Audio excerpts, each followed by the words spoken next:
Namo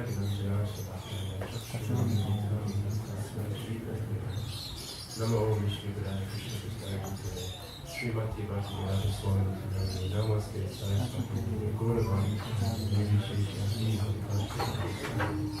Panchakapa Trubhyascha Vipasin Nirvaya Titanandamani Vaishnave Yo Namo Namo. Thank you all for coming. I see quite a few friends and a few new guests. So thank you for coming today. So, I want to try to answer a question. Why do we need faith? Someone might ask, why do I need faith? Faith in spiritual life. So, I can't see this spiritual life with my own eyes, with my senses. So why can't I know for certain the truth of this existence? Why do I have to have faith in something? Why can't I know? So this is a good question for somebody to ask. I'm intelligent. I'm a logical person. Why do I have to have faith? I want to know for sure. So first I just want to say that faith, everybody has faith.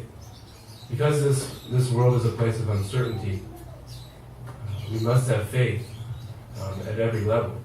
Even materially speaking, just to do an activity is just to have faith.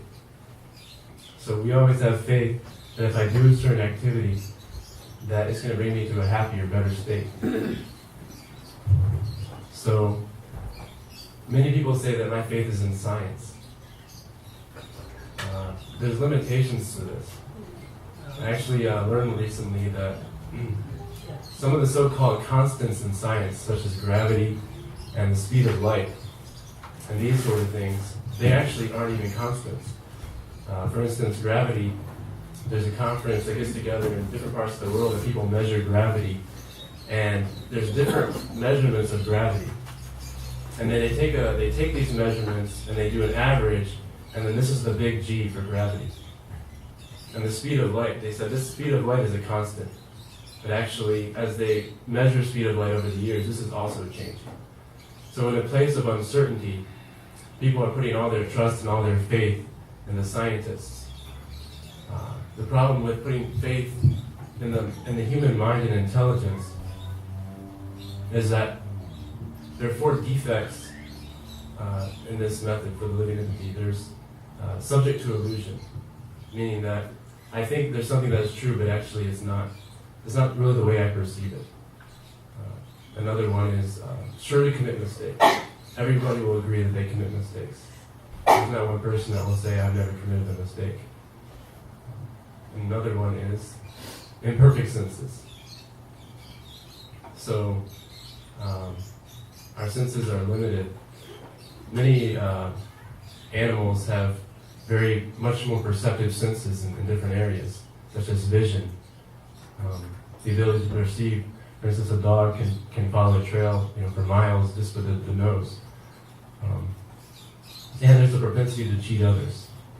So these 4 different things, and the propensity to cheat others actually is really pertinent to science, because oftentimes the science, the so-called knowledge, is actually funded by different certain special interests who have an agenda in mind.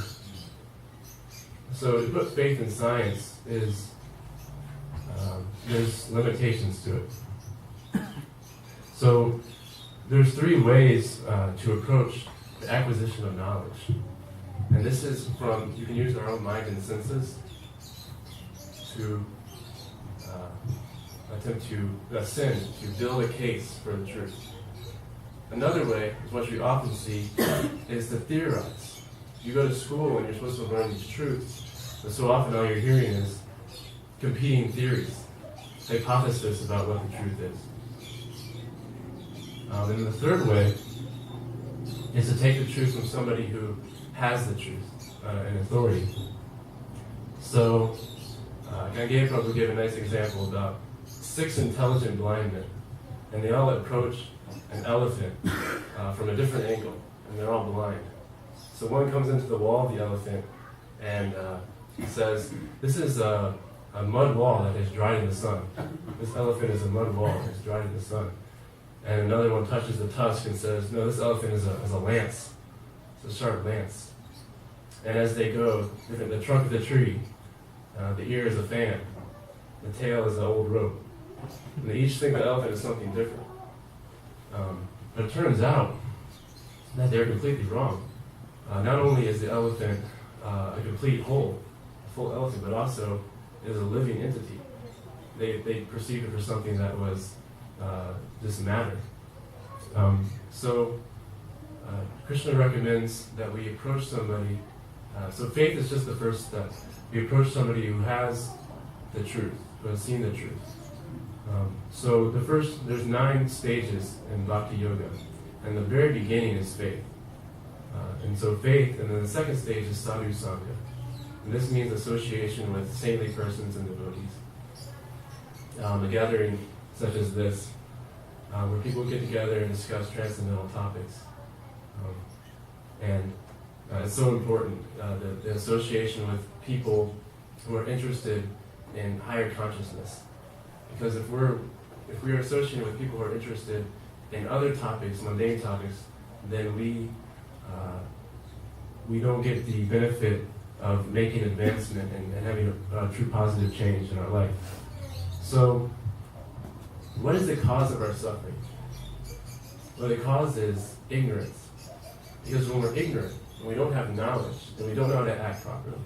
When we don't know how to act properly, then we suffer. Because we take actions, they might seem good to us, but as we engage in these actions, it actually causes our suffering. And so Krishna mentions in Bhagavad Gita, there's a chapter 4 is called Transcendental Knowledge. And he mentions the path on how to gain this transcendental knowledge, which transcends the material mind and senses, which talks about a world, a spiritual world. And one endeavor, an activity that we take in order to gain this knowledge is yajna. And that's just the Sanskrit word for sacrifice, right? So everybody's familiar with sacrifice. People sacrifice all the time for something better. They'll go to the gym and they'll work out, or they'll eat a certain diet, or they'll go to work and work 40 hours a week, and they do all these activities as a sacrifice to achieve a better state, a more healthy body, a better family life, and these sorts of things. So the 4 main reasons people will engage in sacrifice are the 4 Sanskrit words: dharma, artha, kama, and moksha. And dharma means religiosity. And Krishna says to abandon religion. And what he means by this is concocted religion. Everybody has religion to, most people who are not following a bona fide path have a religion to something that is not true religion. Krishna says, this is the religion I recommend is Sanatana Dharma, which means the eternal religion, the eternal occupation. And this means, who am I? Who is God? What is my relationship with God? How do I act in that relationship? How do I be free from suffering? What is the goal of life? What happens after death? How do I act to achieve the ultimate goal of life? And so this is true religion. And another reason people do sacrifice is for, it's called artha, or for economic development, for material benefit. And the kama is strong material desires. So these material desires that we seek, Krishna says that lust is our greatest enemy. He says lust, the more we pursue these desires to satisfy our mind and senses, the more we're going to be frustrated. Because the strong material desire always is frustrated because we always want more, and eventually turns into anger. And then the final reasons is that yogis go and do all kinds of austerities. They engage in very strenuous practices of yoga. They don't eat for days, different things, and to achieve what's moksha, or liberation. And this liberation is liberation from material suffering, and to merge with God. The problem with the moksha, with liberation, is that we're seeking. There's different kinds of actions that result in different kind of consequences. So there's some actions that are entangling us. The more we do it, the more we become entangled in the material world. And we take a negative action, and then it's like a seed that's planted, and it grows, and then it fructifies, and then the fruit comes eventually. So it comes over time. So these reactions come. So this is called karma. We do an action, and we make it a positive reaction, or we make it a negative reaction. But this kind of action implicates us in further in our material life, and it's not complete. And similarly, the moksha, the liberation into the impersonal, is also incomplete. And it's incomplete because the longing for the soul, the longing for the living entity, is to be in relationship. And everybody longs for this relationship, and this connection with another living entity. And I can prove this point, or at least I can make a good case for this point, by just imagining yourself in you had a large mansion, and you had everything you ever wanted. You had as many cars as you want. You had as much food as you wanted, opulence. You had the best of everything material. But there's one rule: you're not allowed to see one person. You're not allowed to even have a pet. And you're not allowed to have Facebook. Definitely no Facebook. No texting. So, we wouldn't feel fulfilled. It would drive us crazy. We would go mad. We want relationships. Everybody wants relationships. And so, you're in this mansion, and then, the first time you're able to see any living entity, doesn't matter if it's an animal or what, just that connection with that other consciousness, that other conscious being, your attention would go away from all the material automatically and go towards that person. So the goal is to, because if you are liberated into the impersonal, Srila Prabhupada says there's every chance of falling down. You may be satisfied for a while, but you're going to come down. We want the end suffering for good. We don't want to end suffering temporarily. We want to reach the highest stage. And Krishna talks about this knowledge that is given, that is actually very confidential knowledge. It's not knowledge that, we have the theoretical knowledge. We have the philosophy. We can sit in a class and understand. We can understand, I'm not my body. I'm an eternal spirit soul.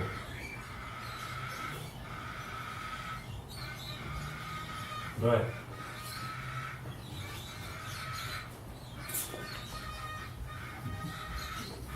the confidential knowledge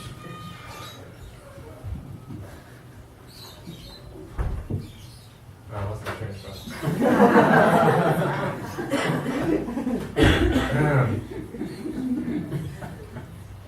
The key thing is that Krishna, he comes here for specific reasons. Krishna says in the chapter in the Bhagavad Gita, you understand why I come. You understand my pastimes, my activities. If you understand why I'm here, then you will be free. You will have that knowledge. Because it's very confidential. And the reason is that Krishna is interested in love. And there's nothing else that Krishna is interested in. He's the richest person in the universe. So what Krishna wants is he wants a loving exchange. And so the currency in the material world is based often on our own desires, our strong desires to satisfy ourselves. And this currency in the material world represents, for the most part, with some exceptions, it represents lust.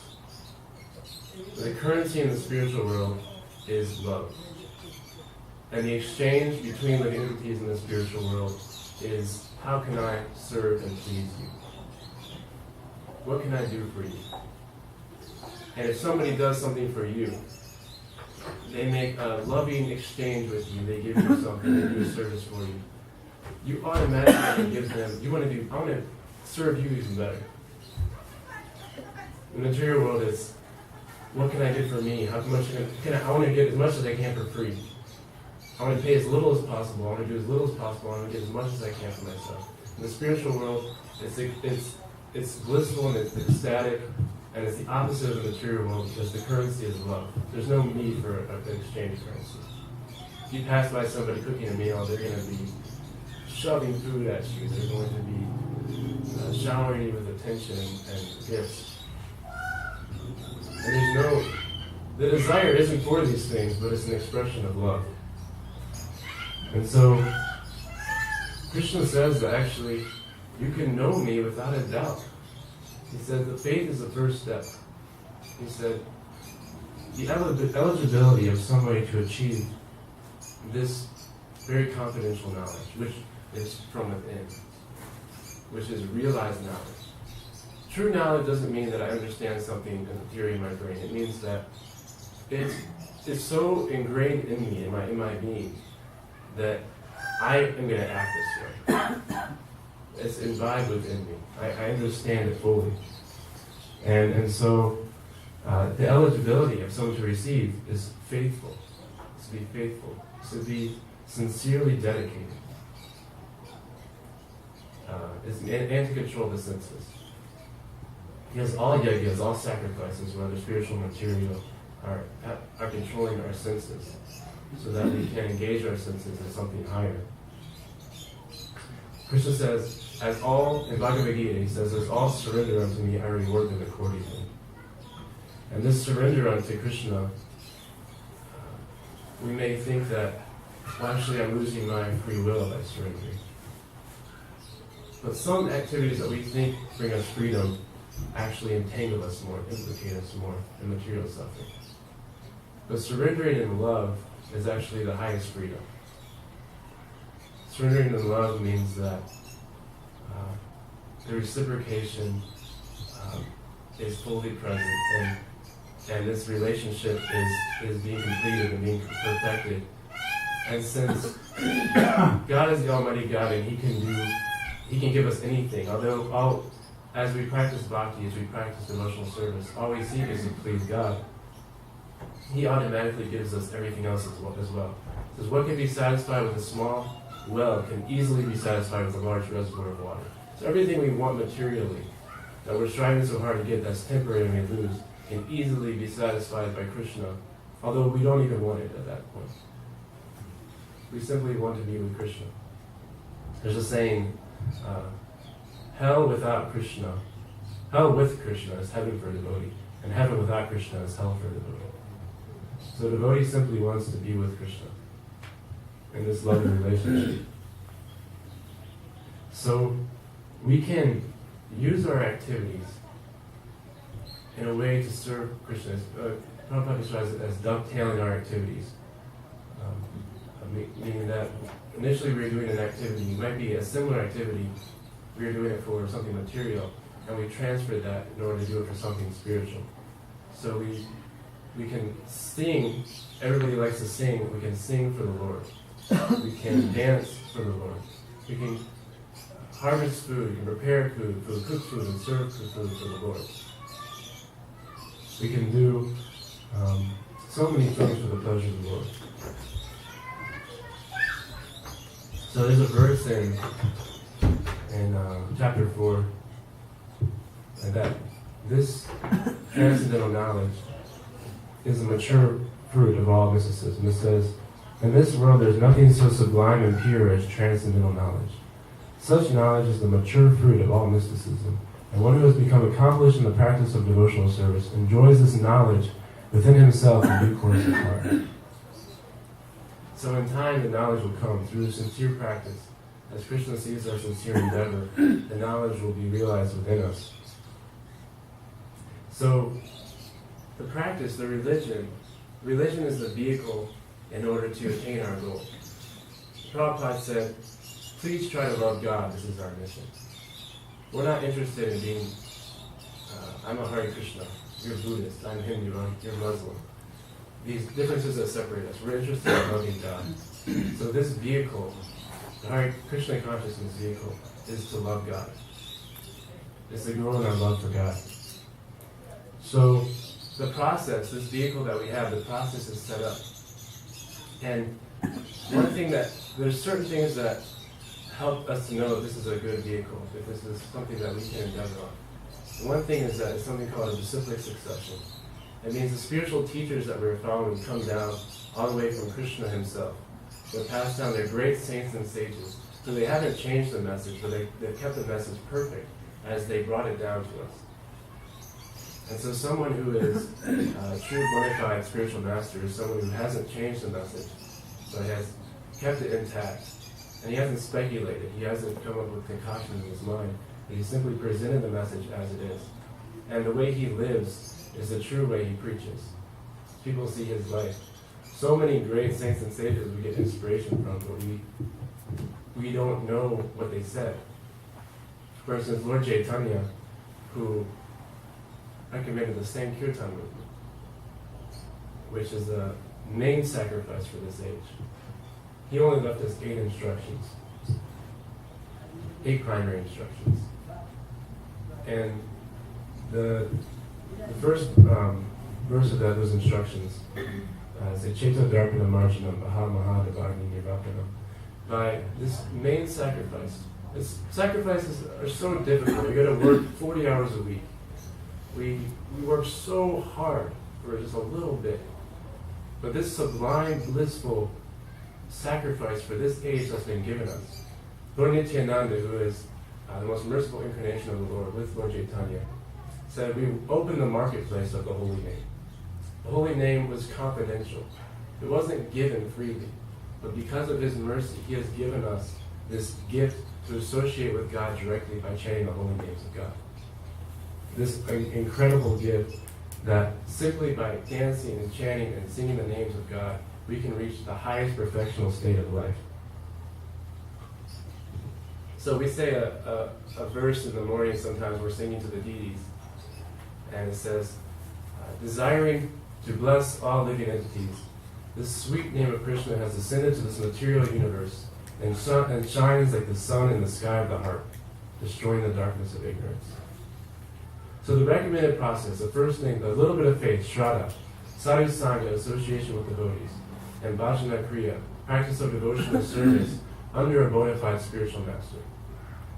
Recommends taking initiation from a bona fide spiritual master, one who is, we may analyze, is this person perfect? Is this, we may analyze all day, is this person the right person? But even it says that even if the person, we don't know if the person is perfect or not, if he is following perfectly the disciplic succession, the great saints and sages, if he is a dedicated man who is, or woman, following this parampara, and he is loyal and faithful, then he is an eligible spiritual master. So we come, and it's a mentorship, it's a loving relationship as we surrender to the Guru in order to please Krishna. Just like the surrender with Krishna is one of love. It's one of love between the Guru and the student. And the Guru also sees himself as the servant of the disciple. And he wants to teach this disciple. He wants to mentor. His goal is to bring this living entity out of the temporary world of material suffering and back to the spiritual world, where the bliss is, there's no beginning and no end, and the pleasure and bliss is always increasing in the spiritual world. So, in Bhagavad Gita, Krishna says, by absorbing in this Krishna consciousness, persons now in the past become free from this yagya of Sankirtan, free from attachment, fear, and anger, become purified by knowledge of Krishna, and attain transcendental love for Krishna. So by this practice, by practicing under a bona fide spiritual master, the process is recommended to us. We can be free from attachment, which causes fear. We're so attached to this temporary world that's changing at every minute, and we're trying to grasp on something that is going to be gone. And so the fear, the anxiety that builds from this, and then the frustrated material desires which result in anger. So we keep free from these things, and we grow in our love for Krishna. And so this movement is actually teaching us how to love. It's actually this Krishna consciousness is training us how to love. Because we've been conditioned for so long and living in this world of competition where it's always a business exchange. So we're learning how to give. Devotees, they want to simply give. They want to give of their time, of their energy, and they want to help others. And so we're trying to create this environment here where we can cultivate these relationships with each other and help each other, motivate each other, inspire each other to reach higher levels of consciousness.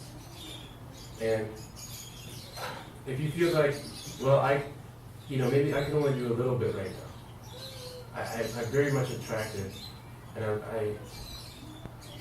but I have things I need to do, things I have to do. Well, it's just like if you have some oil in a cup and you pour milk in it, and as you pour it in, the oil will rise to the top and it will start to spill over. So you can simply add the spiritual movement. Do it one round of chanting a day. And as you engage in the practice, even little by little, you add Krishna. These other things will become cleared away, and then they'll be pure milk. As you add more and more, because you become attached, you become so attracted and attached to the practice that it becomes not just a practice based on feeling like I have to fulfill a duty, but it becomes a spontaneous practice, a practice where the desire is fully there, where the taste is fully there. We gain high levels of taste and attachment to the practice, because as we chant the holy name, we are with Krishna. And the more we realize this, the more that we can feel His presence and we can feel the joy and the bliss of chanting the holy name. So thank you so much for coming. And if anybody has any questions, they try to answer.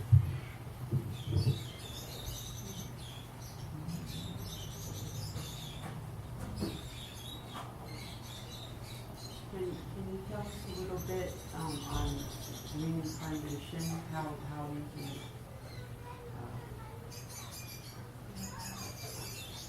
how can we be sure that you don't remember? Can you talk a little bit about reincarnation?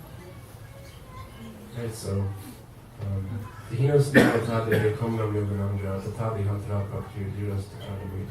as the embodied soul continuously passes in this body from boyhood to youth to old age, the soul similarly passes into another body at death. A sober person is not bewildered by this, such a change.